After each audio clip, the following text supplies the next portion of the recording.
पाक फौज के शोबा ताल्लुकात आमा के मुताबिक अमरीकी मुशीर सलामती जनरल R.H. मैकमास्टर ने army chief general Qamar Javed Bajwa से मुलाकात की। अमरीकी मुशीर सलामती को खित्ते और आलमी दुनिया में अमन, इस्तेहकाम और दहशत गर्दी के खिलाफ जंग में पाकिस्तान के किरदार पर ब्रीफिंग भी दी गई। ISPR के मुताबिक इस मौके पर जनरल कमर जावेद बाजवा का कहना था कि पाकिस्तान खुद रियासती दहशत गर्दी का शिकार है। उनका कहना था कि पाकिस्तान बिला तफरीक दहशत गर्दों के खिलाफ कार्रवाई कर रहा है और हम अपनी सरजमीन किसी भी मुल्क या रियासत के खिलाफ इस्तेमाल नहीं होने देंगे। अमरीकी मुशीर सलामती ने दहशत गर्दी के खिलाफ जंग में पाक फौज के किरदार को सराहते हुए कहा कि दहशत गर्दी के खिलाफ पाक फौज का किरदार मिसाली है। अमरीका खित्ते में क़याम अमन के लिए पाकिस्तान के साथ काम करेगा। Lotus Lake Towers, a groundbreaking endeavor by Lotus Properties.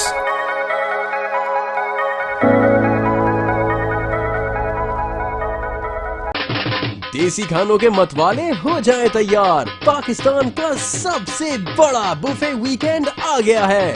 21, 22 और 23 अप्रैल जुमा, हफ्ता और इतवार पाकिस्तान का दस्तरख्वान सजाएगा देसी खानों का बेहतरीन इंतखाब फेयर हॉल गार्डन्स कराची में।